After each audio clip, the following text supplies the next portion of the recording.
Ladies and gentlemen, good evening to you and welcome to the Kingdom of Saudi Arabia. Welcome to the beautiful city of Riyadh and welcome to the 15th and final stage of the Global Champions League 2023 season. My name is Mark Lewis, this is GCTV, and if you thought that Global Champions League Round 1 was getting tense, well, let me tell you what is coming up for Global Champions League Round 2 is only going to be bigger, is only going to be better, and is only going to be that much more electrifying. What an incredible opening round that this was. The opening challenge being laid down by the Paris Panthers, who came out third out the gate. The response from Riesenbeck International. Stockholm Hearts laying it down to Saint-Tropez Pirates, who saw a single fence go down and drop down. Virtually as it stands, Stockholm are moving up, Riesenbeck win, Paris lose out, Saint-Tropez drop down. There are so many dynamics at play at the halfway point that it means that with every single fence, any possible time penalty that comes in Global Champions League Round 2, there is going to be a dramatic effect on the standings. Let's show you then how it looks now at the end of Global Champions League Round 1, because it's the Stockholm Hearts powered by H&M, the fastest and best double clear of the opening round, puts them in first place. What an outstanding performance from the Rome Gladiators, who find themselves in second place. Michael Duffy, Shane Breen, absolutely brilliant. Prague Lions, good response from them, perhaps a little too late as far as the season is concerned to get into the Global Champions League Super Cup semi-finals. And then the Saint-Tropez Pirates, as we mentioned, well, that one fence going down for Simon de Lestre proves to be so costly as they look to try and keep the pressure on the Stockholm Hearts, but that rail, that drop sends them down to 9th place, and because of that there is the dramatic fall as they move down. We spoke to you earlier on this afternoon about what is required for the challengers to top 4 and the championship, that being Paris Panthers and the Stockholm Hearts. Both needed to finish above of their competitors, and as it stands, Stockholm Hearts are achieving that goal as they move ahead of the Saint-Tropez Pirates. Now, Riesenbeck International have kept the Paris Panthers at bay. And of course, there's a lot more to come. Frederick de Backer is standing by for us in the ring as he was earlier on today. Frederick, what a halfway point we talk about now. Paris Panthers laying down the challenge. The gauntlet was there. Riesenbeck International responds so beautifully. It couldn't be on a knife's edge, and once again, like all season long, there is very little to separate them. What a halfway point we find ourselves for Global Champions League Round 2. Has your mind begun to try and comprehend and work out what is going to happen over the next hour or two? Well, I can't comprehend nor predict what is going to happen, but it is interesting to see that, that Riesenbeck International, powered by Kings and the Question, don't make any changes. Yeah. There's no Koekoek at all in this lineup for this weekend. Their most successful rider, their best performing rider, does not come in all weekend. Now that it comes down to the championship, for the championship to lift the trophy, he's not here. He's here, but he's not on the team. On the other hand, of course, we know that the Paris Panthers have to stick with the riders and the horses that they were with already for round 1 because of all the story around Long John Silver and Yuri Feeling. But comprehend, it's the underlining, it's the exclamation point behind our expression that those two teams are so exceptionally strong, have kept each other in balance all through the season, that once again they are perfectly in balance. Frederick, let's talk about that Christian Koekoek decision, because to be fair to Ludger Beerbaum, the men that he has selected are doing the job, so one would argue that there's no need to make any changes, and that has been their formula throughout the season. But the statistics tell us what Christian Koekoek has done in the Global Champions League this season. Yes, Checker here makes a difference, but do we spare a thought for Christian Koekoek, who will watch this big finale from the kiss and cry? Surely he would have wanted to get stuck in this weekend to some degree. Absolutely. If you've been the anchorman of the season already for 14 stages, and now I've got somebody else in my ear, by the way. I don't know if our team can fix that, but I just hear somebody. I think it's Rose. Yeah, that's okay. With what the case for Christian Koekoek, I can't say much about it. The biggest thing is, even when his team lifts the trophy, he's not going to be part of it, but that's part of being in a team sport. The thing is that imagine that Hendrik van Eckermann steals the top position away from him, jumping all those clears this season. Then it's going to be van Eckermann who has produced most of the clears. But in the end, that's not what it's about. It's a team competition, it's a team sport, it's a team game, and that means that Christian Koekoek is now really playing that team game with stepping off. Maybe it's Berbam who asked him, do you want to be on or not? How do you feel? How does Jacket feel? Maybe it was his decision not to come onto the team. I don't see him straight away, because that would be a very interesting conversation, would it not? But there's Ludger Berbam just behind me. Mark, if you have the chance, I'm going to ask him. I'm gonna let him go. I'm gonna let him go. Okay, let's. I think Rosie is going to chat with Ludger in a minute. But yeah, that is what it is, Mark. Christian Kukuk, difficult situation for him. Absolutely. But you make a good point. They are such a team, and they are full of such team players that he will be happy to win this championship on the sideline, because they've made it so clear that their team directive has been to win this. I just have a feeling that the poor man would love to have been stuck in. Right. Well, Frederik de Backer, you are there. You are in the ring. Let's talk about course walk. Let's see what is lined up for you. Take us through what is standing by for GCL Round 2 in today's course walk. Well, it is surely a lot bigger than what we had in Round 1 already, Mark. And typically, Ojano Vedzani, something that we see from him quite a lot this season, is that he brings out fences that we don't see in the rest of the course. He just brings out all 4 Grand Prix or for those very important classes. And like, for this round, look what he built there. Just gonna take you around. Come here. No, not that one. Not that one. This one. Over there, he built fence number 3, which is that wall. We haven't jumped that fence so far. We haven't jumped that all weekend. Under the floodlight, one or the other horse. There's quite a lot of 9-year-old horses in this class. Under the floodlight, that will be a fence that could have an impact. And if it doesn't have an impact on the fence by itself, it could have an impact on the fence that is next. And that is on the other side. That is fence number 4. Depending on how you jump over that upright, it'll have an effect on your approach to 4. So already early in the course, there is one first tricky fence. There's another one that we found halfway through after a very intense part with a very tight approach into a combination. Here is the plank of the Royal Commission for the Riyadh city. And just have a look. We'll just ask the 2 Brits. I do realize that with the 2 of us next to you, we might make you not the tallest in the world. Jody, good round. What are your feelings now going into this second round? You've walked it. What do you think? Yeah, it's a tough track. It's fair though. I've got my grey mare in it, so it's just not had so much experience at this level. So we'll give it a go. Jack, for you, is there anything that stands out that is difficult, that worries you? Well, big combination, the big brown vertical there, going into that double's big. It's all pretty big sized. Talk to me specifically about lines, about distances. Is there anything that is out of the ordinary, that is extra short or extra long? Well, the 5 here is very flat. It's not very nice going into. You can end up jumping the ox on the angle, whatever. You just got to make sure you're not too flat when you get there. That's a very tricky line for me. That the 5 into the double is short. I didn't even walk the bend there just because I have to get a good jump at the ox and then make sure I'm just slow on the 5. It really depends how you jump the ox there, but you want to make sure it's a full hole bigger than that coming in and coming out there. It's a big vertical that. Well, combination is big. All right, I'll just show our viewers what you just talked about. Under 25 riders on New York Empire, powered by Lugano Diamonds, and of course on Madrid in motion. First line that he talked about, as we find here at the back of Peter de Vos, is this line, 9 to 10.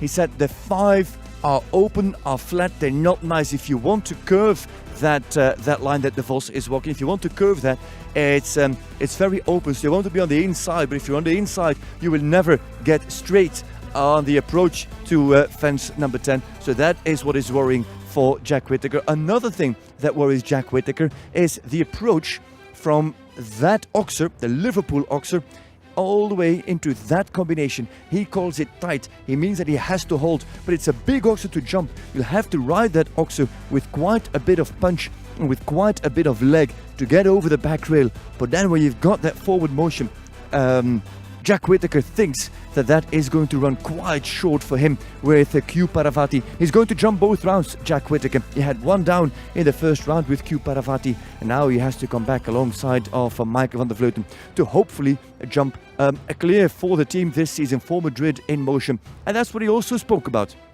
The height of the vertical, it's a very tall vertical coming in. It's taller at the vertical than it is at the oxer. So it's first short in this line, and then it is fairly long on the plank of, hello there, Malin Bayer-Johnson. It's a very important stage for her with Stockholm Hearts powered by H&M. Of course, they are very last away. They've got all the time on their hands. But first short, and then it is long from 9 to 8. I don't know how much time I have left, and somehow I'm trying to localize Christian Kukuk. I don't know if anybody has seen the German, but oh yeah, he's right there, and he's talking. He's over there and talking to Ludger Beerbaum. Maybe if that conversation stops, maybe there is a chance for us to talk to him, but we only have a minute and a half left in this course walk. Mainly it is it's a lot bigger. It's much bigger than round one. That's what you expect, of course, but especially with those fences, the big wall and the plank here for the Royal Commission for the city of Riyadh. Those are some odd fences, an odd line from 9 to 10 as well. And with that, we can close this course walk and get ready for round two, the final round, the very final round of the 2023 season of Global Champions League. That's it. Back to you, Mark. Thank you very much, Fredrik de Backer. Well, we expect it to be bigger, we expect it to be challenging, we expect it to be technical, and we expect it to demand so much of these riders for the final stage of the Global Champions League season. It comes down to the wire. Stockholm Hearts, powered by H&M, will be the final team to go, and they will look to try and win today. They will look to try and secure a GCL Super Cup semi-final spot, and Riesenbeck International look to try and finish ahead of Paris Panthers to win the title back-to-back as Berlin Eagles in 2022 and now as Riesenbeck International in 2023. We catch up with manager Ludger Beerbaum to get his thoughts on where the team finds itself going into GCL Round 2. Well, Ludger, going into round 2 then, you're in a great position. How are you feeling?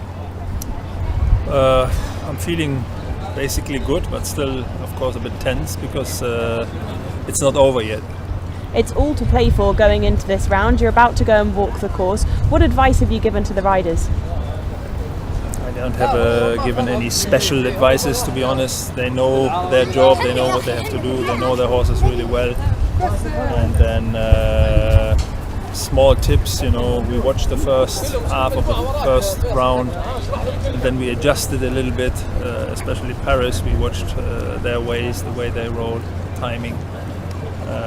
We discussed that a little bit, but in terms of riding or riding precise and accurate, I don't have to tell them much. They are professionals and doing really good. They've done an excellent first round. You just touched there on the position of when you go, and you are going to be going after Paris again. Will you be watching them closely again to see what they do with this course? Yeah, it depends a little bit how it goes now in the warm-up. For sure we will watch again the first riders when we don't ride and we are not warming up. And then we know about the times, and then I don't know if we really manage to watch them because they are just one team ahead of us. But when we know the score, we know after seeing the first, 10, 12, 15 in this round, normally we know at least from timing point of view what we have to do. Lastly, Ludger, this is it, the final round. This is the finale. Nerves? Yes, sure, but that it has to be a bit tense, and otherwise you don't bring your best out. And I'm confident the boys are super focused and in good shape. But we of course need a bit of luck because the others are too also really strong. I'm wishing you the best of luck. Thank you very much.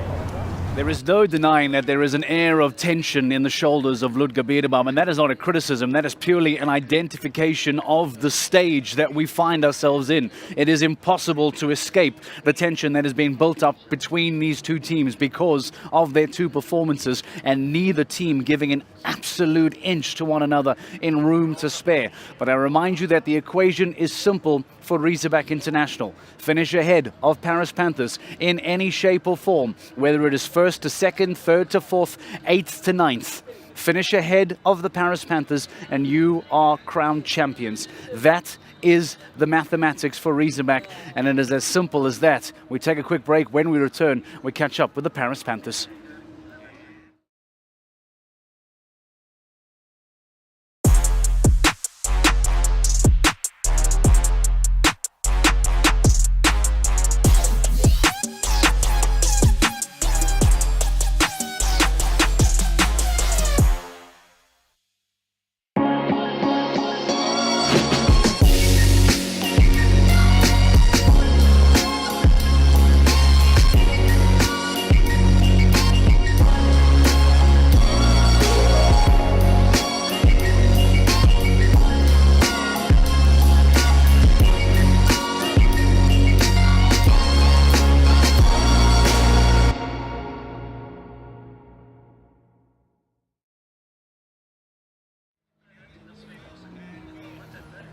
Welcome back to the city of Riyadh under lights for the 15th and final stage of the Global Champions League here on GCTV. Take a look at that. What a beautiful setting. Jam-packed streets. The lights are on. The crowds are getting ready for the action to return, as are we. We heard from Ludger Beerbam a little bit earlier on.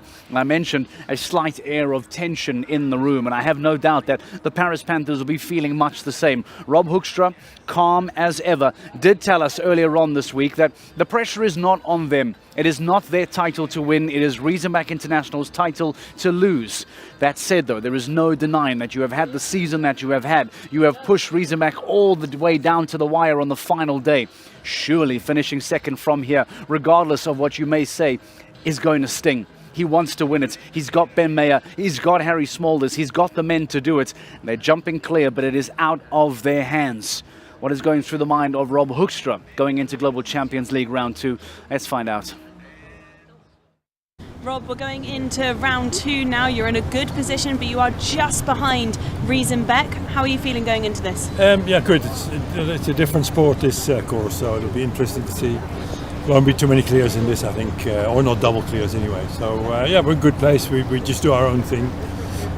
We'll probably sharpen up a little bit on the time for the second round and see where we go. You've just walked the course. Where do you think the biggest problems are going to come? All over, really. All the jumps come down, as usual. No, I think it's technically difficult. Combination is very big, fairly early on. The last line again, yeah, a little bit, you know, if you're going to take some chances and turn back the jumps, it's going to be quite a difficult course. So, yeah, we'll see. You did say that a few months ago, you would have been absolutely thrilled with second place, but I wonder, 3 points in hand, how are you now feeling? Well, I mean, realistically, we want to be first or second, really. If we're first or second and Riesenbeck's behind us, then we're in a good place.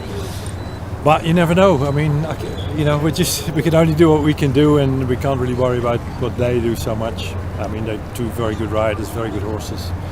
And we've got two great riders and two great horses, so it'll be interesting competition. It's a great sport. I'll let you go and catch up with the riders. Thank you. Okay, thanks. A nervous smile and a nervous laugh on the face of Rob Hoekstra. He has done absolutely everything in his power to help the Paris Panthers get to this point. And to get to this point of the season, who rather would you call upon than Harry Smolders and Ben Mayer to try and get you over the line? They start in 11th place here in Global Champions League Round 2, and Riesenbeck International, powered by Kingsland, will be 13th. So only Mexico Amigos lies in between the two challenging teams. This is the result from Global Champions League Round 1. We remind you how it looks going into Round 2. The Stockholm Hearts will be last to go. Rome Gladiators, big surprise, will be the second last team to go. Prague Lions, very good in Round 1. And Riesenbeck in Paris, separated only by the Mexico Amigos, will duel this out in Global Champions League Round 2. Hold on to your seats, get some popcorn, and get ready, because Global Champions League Round 2, the decider, the finale, the champion, is going to be decided next.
Global Champions League. So welcome to Riyadh for round 2 of 15 and the final stage of the league.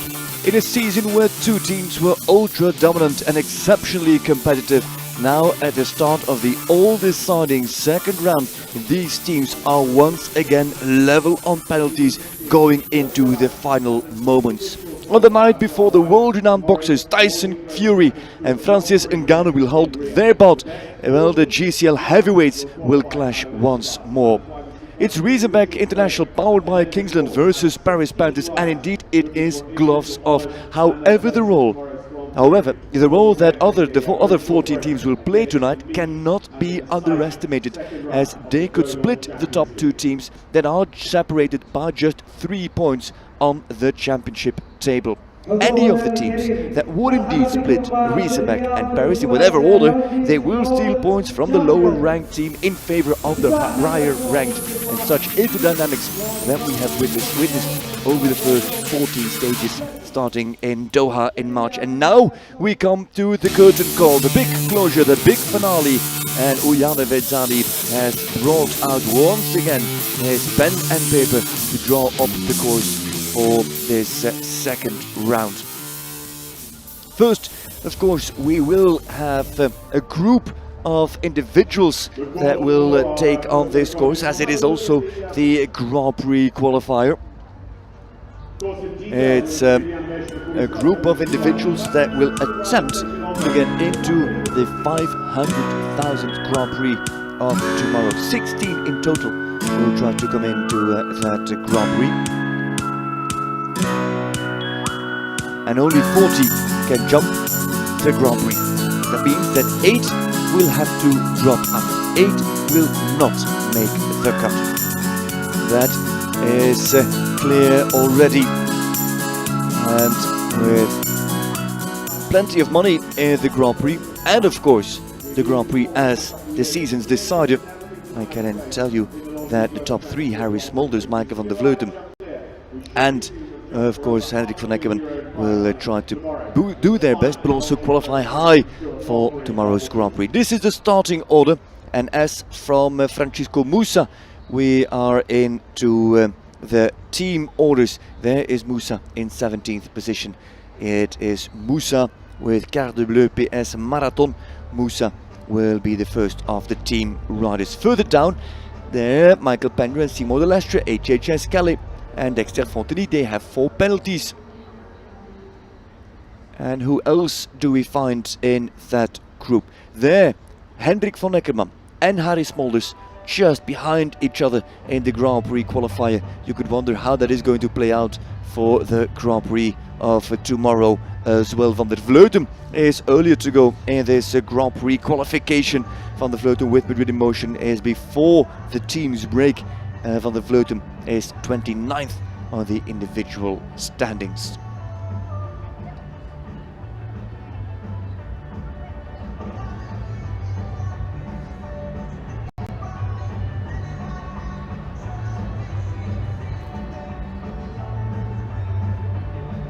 A good crowd, and I believe once the teams get underway, the stadium will be completely packed and sold out here in Saudi Arabia, in Riyadh, at the edge of the King Abdullah financial district.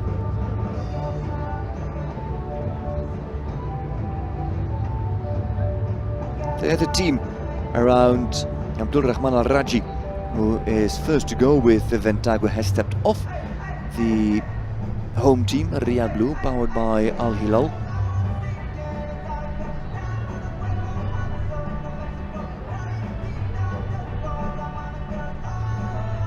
And for him it's important for him to qualify for the Grand Prix of tomorrow. The team will not score big at home, so they have to pull it off as individuals in tomorrow's main event.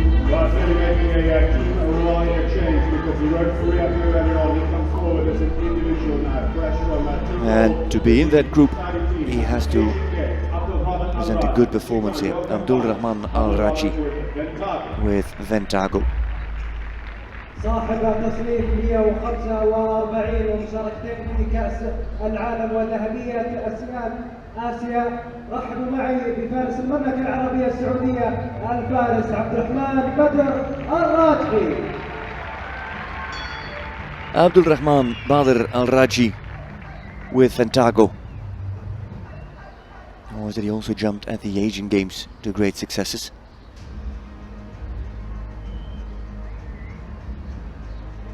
And a great horse in support of Babalu. Al Raji, born and raised here in Riyadh. Important event for him. Wait for the 9 as fence 2 comes up blind. It walks as an 8, but that's too direct. The wall at 3.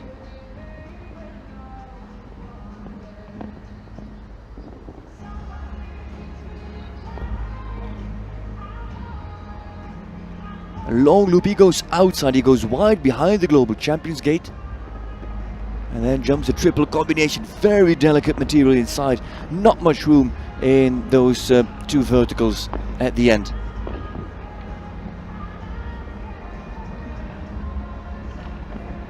Oh, that's going to be a little bit of a flyer. This line is going to run short for him. Al Raji. Push out. Good jumping from Ventago. Ventago is really operating. Difficult line now. The plank. Stretch over the back rail. The old green oxer of Jump Saudi. He goes behind the oxer in the approach to 11. Slightly long line coming up next. Horse with plenty of stride, and then 1, 2, 3, 4, 5, 6, 7. Leave the last fence standing. How about the time allowed? He's outside the time allowed. 2-time penalties for Abdul Rahman Al Raji with the Ventago. But in the past we have learned that time penalties always get you into the second round. Lots of love from Abdul Rahman Al Raji for Ventago after jumping a cracking qualifier. Well, next up, Turkish Championship rider, including this summer at the Milan European Championships, a big part of Istanbul Warriors and our launching Global Champions Tour Grand Prix Series. FACI called Turkey with Independent. Apparently no Saad Al Ajmi, who was on the list, but will not compete as individual. We continue with the FACI, the Turk, with Independent.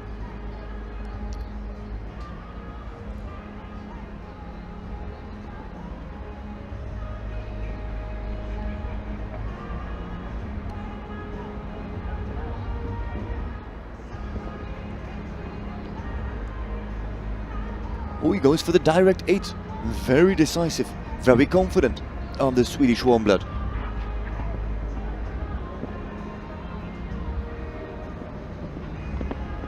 Seven get a little bit long.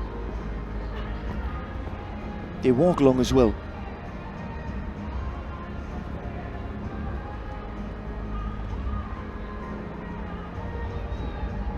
Agata Siai, his wife on Kiss and Cry.